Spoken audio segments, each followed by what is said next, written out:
আচ্ছা, ক্লাস 10 তোমাদের পথের দাবি চলছিল। আমরা 102 পেজের প্রথম দিকটা থেকে পড়া শুরু করছি। দেখো, অপূর্ব তৎক্ষণাৎ সম্মত হইয়া বলিল, আমি কালই বার হয়ে যেতে পারি।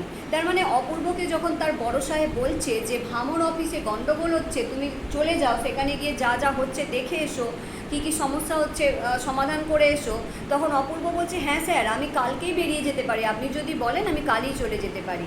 এবার দেখ, কেন তার এত তাড়া কিসের? অপূর্ব বলছে, বস্তুত নানা কারণে রেঙ্গুনে তার আর এক মুহূর্ত মন টিকছিল না। উপরন্তু এই সূত্রে দেশটাও তার একবার দেখা হবে। তার মানে তার আসার পর থেকে বেশ কয়েকটা ঘটনা ঘটছে, অপূর্ব তার জন্য ভাল লাগছে না। একে তো ওই স্টেশনে ঘটনাটা ঘটেছে, বিরাট অপমানজনক। তারপরে তার বাড়িতে চুরি হয়েছে, তারপরে আবার স্টেশনে ওই পুলিশ স্টেশনে গিয়ে ওই সব ঘটনাগুলো দেখলো। সবে মিলিয়ে অপূর্বর মনটা একটু ভারাক্রান্ত হয়ে আছে। ওর আর ভাল লাগছে না, মনে হচ্ছে একটু যাই, ঘুরেই আসি, নতুন দেশটাও দেখা হবে, মনটাও একটু ফ্রি হবে। পরদিনই অপরাহ্ন বেলায় সুদূর ভামনগরের উদ্দেশ্যে যাত্রা করিয়া সে ট্রেনে চাপিয়া বসিল। সঙ্গে রহিল আরদালি এবং আফিসের একজন হিন্দুস্থানি ব্রাহ্মণ পেয়াদা। তেওয়ারি খবরদারির জন্যে বাসাতেই রহিল। পা ভাঙা সাহেব হাসপাতালে পড়িয়া, সুতরাং তেমন আর ভয় নাই। বিশেষত এই রেঙ্গুন শহরটা বরং তার সহিয়াছিল, কিন্তু আরও অজানা স্থানে পা বাড়াইবার তাহার প্রবৃত্তি ছিল না।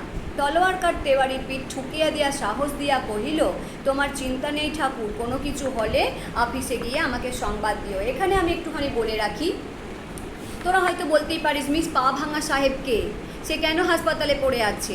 এখানে আমি একটু বলি, তোমরা পড়েছিলে যে অপূর্বর বাড়িতে চুরি হয়েছে, খ্রিস্টান মেয়েটি তাকে সাহায্য করেছে, অপূর্ব তাকে বন্ধু বলেছে।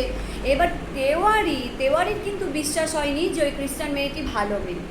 ওর মনে হয়েছে যে ওই মেয়েটিই চুরি করিয়েছে, ওই চোরকে খবর দিয়েছে, ওই চুরি করিয়েছে। তাই তেওয়ারি খুব জোরে জোরে, আমাদের বাঙালিদের যেমন হয়, এই তোরা কেন এটা করেছিস, আমরা কিন্তু বুঝতে পেরে গেছি, এই সেই করে নিচ থেকে বেশ ভালোই তোড় পিয়েছে। এইদিকে খ্রিস্টান মেয়েটা ভালো হলে কি হবে, তার বাবাটা কিন্তু ভালো নয়। তার বাবা হচ্ছে, তোমরা পরনিতায় উপন্যাসে আছে, তার বাবা হচ্ছে মাতাল মানুষ। তাই জন্য সে কী করছে, সে হচ্ছে যে ওই তেওয়ারির কথা শুনে সে এবার রেগে গেছে, রেগে গিয়ে ওপর থেকে লাঠি ঠুকে তাকে এবারে ভয় দেখাচ্ছে তেওয়ারিকে, আমি যদি নামি তোর পা আমি ভেঙে ফেলবো, তোকে আমি মেরে ফেলবো, এরকম করে তেওয়ারিকে ভয় দেখাচ্ছে। তেওয়ারিও খুব ভয়ে ভয়ে আছে যে ওরে বাবারে, সাহেব যদি নামে, তার উপরে গোয়ার গোবিন্দ মাতাল মানুষ, আমাকে মেরেই ফেলবে। কিন্তু ঘটনাক্রমে সাহেব ওই রকম করতে করতে রাস্তায় আস্তে আস্তে তার পাটা কোনো রকমের খন্দে পড়ে, গর্তে পড়ে ভেঙে গেছে। ওই জন্য তেওয়ারি বলছে, যাক, ওই সাহেবের পাটা ভাঙা হয়ে গেছে, ও তার বিছানা থেকে উঠতে পারবে না, আমাকে মারতেও পারবে না, তা আমি বেশ ভালোই থাকবো। আর শুধু শুধু নতুন জায়গায় অপূর্বর সঙ্গে গিয়ে আমার আর ভাল লাগবে না, আমি বেশ তবু এখানে একটু মানানসই হয়ে গেছি। ওই জন্য তেওয়ারি আর যাবে না। গাড়ি ছাড়িতে বোধ করি তখনও মিনিট 5 বিলম্ব ছিল। অপূর্ব হঠাৎ চকিত হইয়া বলিয়া উঠিল, ওই যে, তার মানে ওই যে কাউকে একটা দেখতে পেয়েছে। কাকে দেখতে পেয়েছে দেখ? তলোয়ারকার ঘাট ফিরাইতেই বুঝিল এই সেই গিরিশ মহাপাত্র। কেন? গিরিশ মহাপাত্রের যে বর্ণনা দিয়েছে সে তো আর সে বর্ণনা নয়, বিরাট একটা আনকমন ব্যাপার। ওই রকম মানুষের চট করে কেউ সাজে না, তাই ওই রকম সাজা দেখেই তলোয়ারকার বুঝতে পেরেছে। সেই বাহারে জামা, সেই সবুজ রঙের ফুল মোজা, পামসু, ছড়ি প্রভেদের মধ্যে এখন কেবল সেই রুমালটা, যে বাঘ আঁকা রুমালটা বুক পকেট থেকে বেরিয়েছিল, সেটা এখন কি করেছে, সেই সেই লোফার ছেলেদের মতো কোথায় বেঁধে রেখেছে দেখ, তার কণ্ঠে জড়ানো। অনেক সময় রুমাল দেখবি গলাতে জড়িয়ে রাখে, একটু দাদাগিরি দেখানোর জন্য, বা অনেকে গরম লাগলেও জড়িয়ে রাখে। মহাপাত্র এই দিকেই আসিতেছিল। সম্মুখে আসিতেই অপূর্ব ডাকিয়া কহিল, কি হে গিরিশ, আমাকে চিনতে পারো? কোথায় চলেছ? তাহলে অপূর্ব তো গিরিশকে আগেই দেখেছে। গিরিশ শশব ব্যস্তে একটা মস্ত নমস্কার করিয়া কহিল, আগে চিনতে পারি বই কি বাবু মশাই, কোথায় আগমন হচ্ছে, কোথায় যাওয়া হচ্ছে এরকম। অপূর্ব সহাস্যে কহিল, আপাতত ভামো যাচ্ছি, তুমি কোথায়, তুমি কোথায় যাবে? গিরিশ কহিল, আগে এনানজাং থেকে, এখানটা তোমরা দাগ দেবে, এটা ছোটো কোশ্চেনের জন্য খুব ইম্পর্টেন্ট। এনানজাং থেকে দুজন বন্ধু লোক আসার কথা। তাহলে কোথা থেকে আসার কথা আছে? এনানজাং থেকে। আমাকে কিন্তু বাবু ঝুটমুট হয়রান করা। হ্যাঁ, আনে বটে কেউ কেউ আপেন সিদ্ধি লুকিয়ে, কিন্তু আমি বাবু ভারী ধর্মভীরু মানুষ। তার মানে সেই গাঁজা আর কলকে বেরিয়েছিল ট্যাগ পকেট থেকে, তাহলে ওই জন্যই বলছে, আমাকে শুধু শুধু তোমরা ঝামেলা করলে, আমি ওইসব খাই না, কেউ খাবো বললে আমি সেজে দিই। আমি ভারী ধর্মভীরু মানুষ, মানে ওই কথাটা আবার বলছে। বলি কাজ কি বাপু জোচ্চুরিতে, কথায় বলে পরধর্ম ভয়াবহ, ললাটের লেখা তো খণ্ডাবে না, এগুলো গিরিশ বলছে।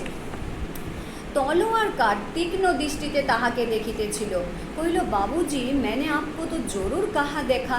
তার মানে তলোয়ারকার কিন্তু সব্যসাচী মল্লিককে চেনে, ওই যে পলিটিক্যাল সাসপেক্ট সব্যসাচী মল্লিকের সঙ্গে তলোয়ারকারের যোগাযোগ আছে, তলোয়ারকার দেশের কাজ করে, তাই ওই গিরিশ মহাপাত্রের ড্রেসে তাকে দেখে চিনতে পারছে না, কিন্তু একটু একটু চেনা লাগছে।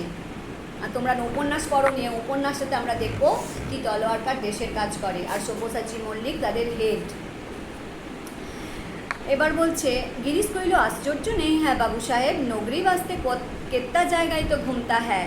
তার মানে আশ্চর্য কিছু নেই, কত জায়গায় তো চাকরির জন্য ঘুরতে হয়। অপূর্বকে বলিল কিন্তু আমার ওপর মিথ্যে সন্দেহ রাখবেন না বাবু মশাই, আপনাদের নজর পড়লে চাকরি একটা জুটবে না। বামুনের ছেলে, বাংলা লেখাপড়া শাস্ত্র টাস্ত্র সবই কিছু কিছু শিখেছিলাম, কিন্তু এমন অদৃষ্ট যে বাবুমশাই আপনারা।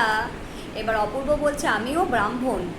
তার মানে অপূর্বর এখানে একটা কথা বলি, অপূর্ব যেমন ভীতু তেমন একটু ধর্মকাতরও, একটু ধর্মের দিক থেকে ওর খুব একটুখানি পাতিক আছে, ব্রাহ্মণ বলে তার নিজের ওপর খুব অহংকারও আছে।